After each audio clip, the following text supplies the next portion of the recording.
What inspired you to create Global Impact Initiative, and what is its mission? This was not something I planned. It was truly a calling. The genesis for GII occurred as the COVID-19 pandemic took hold. It disproportionately impacted vulnerable communities, and the sharp divide that we saw between people who had resources and people who didn't became very obvious.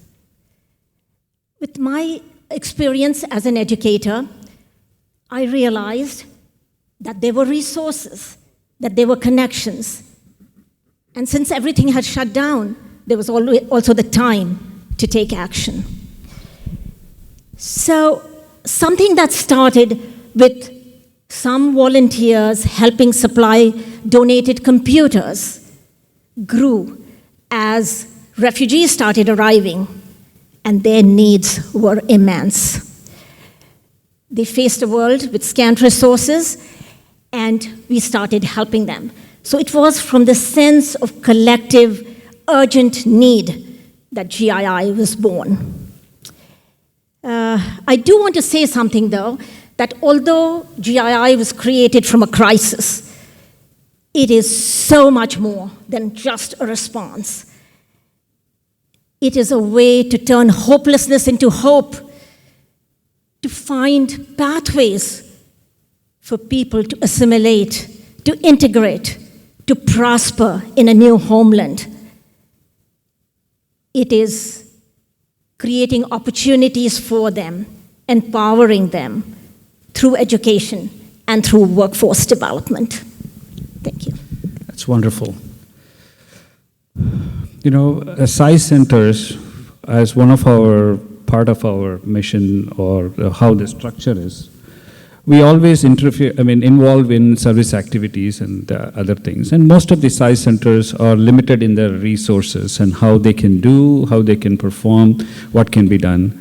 So always we have found in the last several years that collaborating with organizations like yours seems to make us move much, in a better way, so that we can perform well. Together, we can serve a larger community, and we will be able to overcome many of the other hurdles that we might face if we just do alone. I spoke to Sister Swati. I think she was your contact, and that happened. And she said how organically it happened when you were contacted.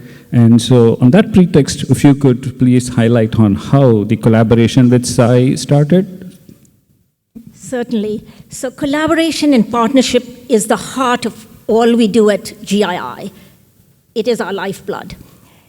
So, during the early years of our founding, I put a simple post on Nextdoor Neighbor requesting help for online tutoring. Swati Chilikuri from SAI Austin responded, immediately rolled her sleeves, and started volunteering. Not just that, she recruited and mobilized her community, her friends, her neighbors. Soon there were dozens of volunteers. We banded together, and that led to the creation of what is now a robust and active tutoring and mentoring program for refugee children.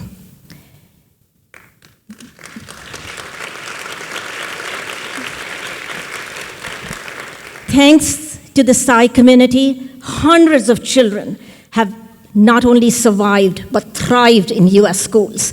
And mind you, when you think about it, these children come from very disrupted backgrounds. Many of them, because it was the heart of COVID, had never gone to a formal school. They had no formal education. Swati and her friends helped them beat this challenge. Whenever there's a need, members of the SAI community are there, whether it's helping refugees get settled in a home, escorting a woman to a medical appointment, registering a child in school. So together, we have now served 857 refugee families in Austin. Wow, that was beautiful. And And the statistics that are important to me, and listen to these metrics, please. 93% of the refugees that SSSIO and GII have put in jobs have stayed in those jobs for more than 1 year. That is.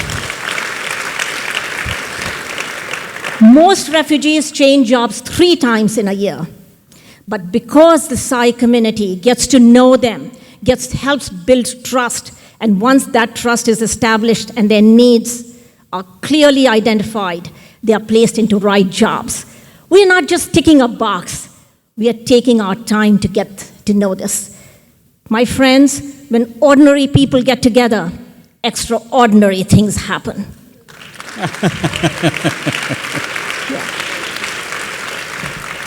And I am truly indebted to Swati and everybody in the SSSIO community that has helped GII become what it is. We wouldn't be where we are without you. So thank you from the bottom of my heart, Swati. Thank you. It's wonderful. It's very commendable that, I don't know the size of the SSSIO Center of Austin, maybe 30 families? More than that. Okay, about 50? 100 families, okay. has to be more than that because we have dozens and dozens of volunteers, so it has to be more. The reason I'm asking is, my experience is that many of the major projects like this happen with small number of families and smaller centers. So when bigger centers are involved in this and so many people can do that, and I'm pretty sure every person who belongs to a SSSIO center, I don't know how many refugee rehabilitation projects are being adopted, which is definitely a huge need. So could you please give us an inspirational story or something that has happened so that people here can get inspired? Goodness, there are so many heartwarming stories, so many of them. I will elaborate on one that resonates with me. Mariam was in her mid-30s when she fled the Taliban and arrived in Austin, Texas. Shell-shocked, with 5 children, all under 7. She was still grieving for what she had left behind. Not only did Mariam not know any English, she wasn't literate in her own native language. Oh my God. So you can imagine the monumental challenge that she was encountering. When some SSSIO volunteers and our team first met her, we started tutoring her. English lessons started for her, lessons for her children. We helped her husband find a job, helped them settle in an apartment. SSSIO volunteers made phone calls to local dry cleaning and alterations places because by then we had discovered Mariam had very finely defined homemaking skills. They got her a sewing machine donated, supplied her with fabrics and notions.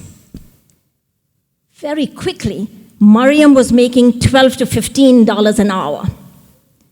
That doesn't sound much in today's economy, but that was the difference between poverty and getting by. But the goal always was not just getting by. It was to help her in her entrepreneurial journey. Today, Mariam participates in refugee bazaars that GII does in partnership with the YMCA. The community loves her. Her confidence has soared. Her daughters, who are now 8 and 10, are interpreters for me at GII events. Wow. She is giving back to the community. That's a full circle, yeah. Right? So you all just remember, through your kindness, when dignity, when opportunity, when care come together, it's not one life that you transform. It's a whole community that you have helped uplift. So thank you again for that. Wonderful, wonderful. I do have some questions, but if the audience, if somebody has any particular question, so I do have one question that I could ask you, is I come from Michigan, Detroit, and we have tried to partner with some refugee camps, and I'm pretty sure there is need for it, but we were not able to penetrate and get in. So we would love to know and talk to you offline about it. But if there are any questions, she would probably take that. Yeah. And while we wait for the questions, I'll answer yours. My one simple advice, invite Swati to come to Michigan. You are invited. Sairam, I have two questions for you, Anjum. How do Swati and you keep the volunteers engaged and impactful and maintain the same quality standards? Because looks like there are 100 families, multiple volunteers. How do you keep that going on and on? That's one question. Perfect. So it is a challenge, but anybody who knows Swati knows the magnetism she has. She pulls people in her direction. She gets them going, and people stick.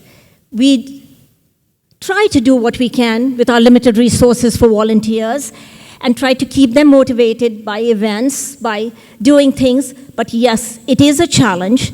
We do have a turnover. More recently, we've been blessed because we received a federal grant, so we have 18 full-time employees and a lot of paid staff. So that has helped, and some of them band together with the volunteers. So, but I will not underestimate. It is definitely a challenge. And your second question, please? Thank you. Swati, I'll talk to you later. This sounds impressive. There's so much more to learn. My second question, refugee employment. How do you identify abilities and talents to build upon those within the person before placing them, so that they are in that appropriate the role and they keep staying within the job and they're impactful in what they're doing? How do you identify that? Absolutely. As I mentioned, partnerships are key to our organization. So we have partnered with several local, regional, and international organizations. And when refugees arrive, many, many times we already know what they have done in their previous lives. Many of them that arrived in Austin were soldiers, they were interpreters, so we knew their skill set. And we tried to match as close to that skill set as possible. Not always, but we certainly try. Mentoring is a big component of what we do. We partner with the International Mentorship Organization. It's a Rockefeller Foundation program, and refugees have strong mentors that guide and advise them. And last, but very importantly, they're members of the Psi community who are there calling them, checking on them, visiting them, comforting and encouraging them. So that goes a long way. Any more questions? We'll take one last one. Okay. Three of us here have the same question. We've heard the word name Swati. We'd like to know who she is and commend her as well. Certainly. Swati, may I escort you here? Turn it off.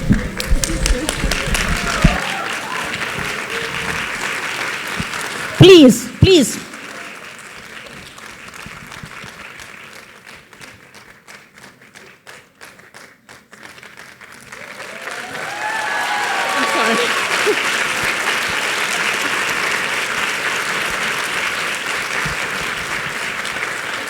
You guys, this is the perfect example of your everyday leader. Somebody who doesn't rely on accolades, who doesn't want any mention, who never wants her name ever even announced. Thank you so much. Look how quickly she left. So thank you again so much. Wonderful, wonderful. Hey, I think we can go on for the rest of it. Can we postpone the talk show? No, just kidding. No, I think, it is a wonderful thing. I'm pretty sure there is a lot of interest and knowledge that people are wanting. And Ms. Malik is going to be here. And when we have the break, please pick her brain. And she seems to be knowledgeable quite a bit on this. The most important thing is this. We don't think movements are made in boardrooms, right? Talking and all those things. It actually happens when we really allow somebody to come into your garden and pick vegetables, or if you start giving something to people, which she does it all the time, which I hear, that she has got a garden that's open for anybody to come and pick anytime, and anybody, when they come, she gives them the, from the pantry, whatever she has. So this is the kind of a person who we would love to work with and keep our collaboration going. I'm pretty sure you will get quite a few phone calls. Thank you so much, and please. Thank you so much. So I'm honored and delighted, and this collaboration is just beginning. To talk of the garden, I'll very quickly tell you that it is a sanctuary. It does what no conventional classroom can. Thank you so much. I'm honored to be here. Thank you.